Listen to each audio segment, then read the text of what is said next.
Is having an expectation the same as having a dream? And is it wrong to have dreams and goals? You always have dreams, but I don't think the dreams are going to work out. They're just dreams, that's all. But expectations, sometimes you might have this dream of marrying the most beautiful guy. But that's a stupid expectation. But it's okay to have goals, but make them reasonable goals. So what is a reasonable goal? To be rich? To have a wonderful relationship? What is the goal? Make it reasonable. The most reasonable goal is to be wise and kind and at peace. Because sometimes having the perfect partner doesn't work out. Sometimes being wealthy just doesn't work out. Sometimes even being healthy doesn't work out. But you can always be kind. That's something you can always do, no matter what happens to you in life. You can always be generous. If you haven't got no money, with your time, you can always do that. And you can always make peace, no matter what is happening to you in your life. So have goals which you can achieve, whether it's health, whether it's even happiness or love or something. Sometimes those are goals you can't reach in this life. But you can always have the most important goals of all: kindness, peace and wisdom. Make those your goals, because those will always be within reach. Why is it, as a Buddhist country, there seems to be so much anger in Thailand, red shirt versus yellow shirt, and that they lose their ability to control their anger?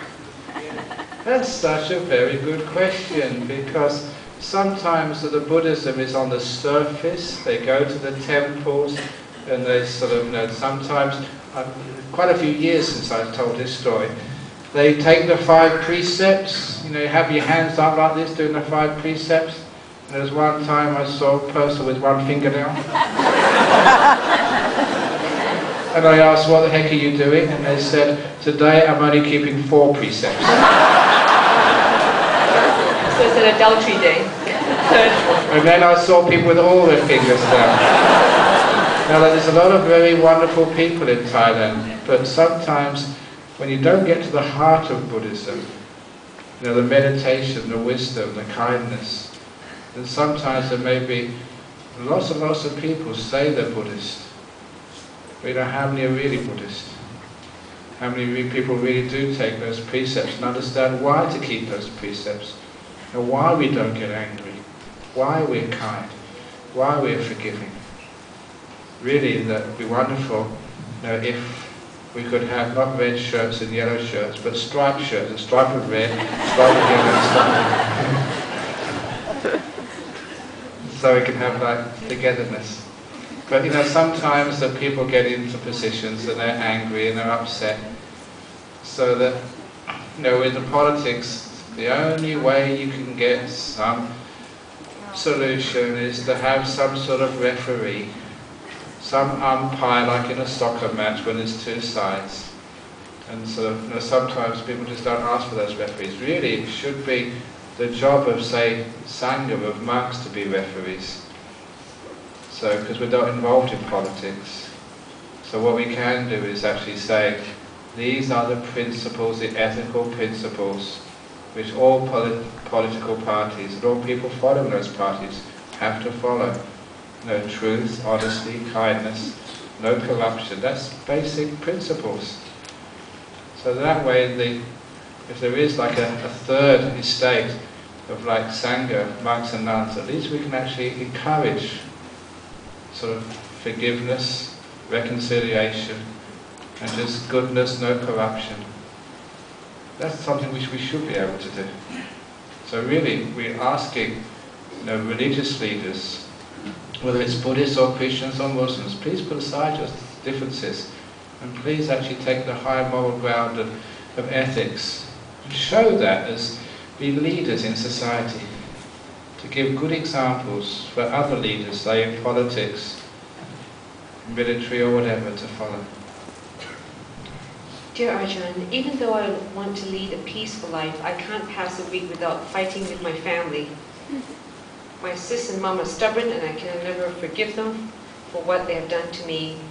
Why should I treat them with compassion? Okay, you have to treat yourself with compassion first of all. So yeah, they've done things to you and it's really hurt. They may have even abused you, physically or even sexually.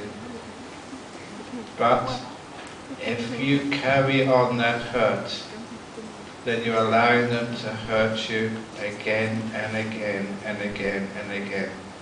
What forgiveness means is not allowing that person to hurt you again. The old story, someone has called you a bad name. They called you sort of camel face. And you think, why did they call me camel face? They should not have called me camel face. They've got no right to call me camel face. And you realise they've just called you camel face 3 more times. Every time you remember it, they call you camel face 1 more time. Do you get it? So every time you remember the hurt which someone has done to you, you're allowing them to hurt you again. Don't do that. I can't stand the sight of my colleague. She always annoys me and always shouted, and I always shout at her. Every day. I try to cool down each time, but I can't. I should bring her to the next talk at the BM. Tomorrow. Tomorrow. Sit down together. And I will sort it out. But remember, put your hand on her knee.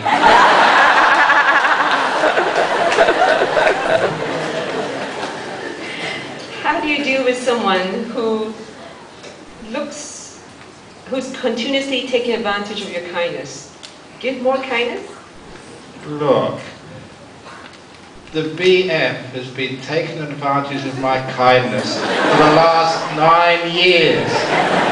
And I give you full permission to exploit my kindness for the next 30 years. Thank you, Ajahn Brahm.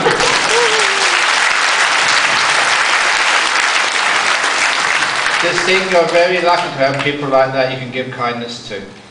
So give them more. The more they ask for, the more you give. And the more you'll have. We only take advantage of, we expect something in return, right? And that's the conditional giving, which is really not kindness. Yeah, okay, that's very good. You never expect anything in return from us, that's why you give it from Oh, your I do. I heart. expect a cup of tea and I have a staff who is very negative about everything, complains about everything. She seems to exude a lot of negative energy. People ignore her so that they do not join her in her complaining. How to deal with such a person? Please write better next time. Okay, get all your workmates together and buy her a nice gift. For wonderful, in the Guinness Book of Records, you're the top complainer. No, because sometimes when people actually don't realise just how negative they are. So your job is actually to praise her. So she hears what it's like to feel praise. And when she hears what it's like to feel praise and it gets inside of her, she will respect praise so much and kindness so much that she will start giving kindness back. Whatever you're given, that's usually what you give back to others. So sometimes it's because people are probably giving her a hard time all her life. So give her some kindness, give her some compassion and praise. Just like that prison officer, maybe take her 3 or 4 months before you get a grunt out of her, but then a few weeks later you get the thank you and the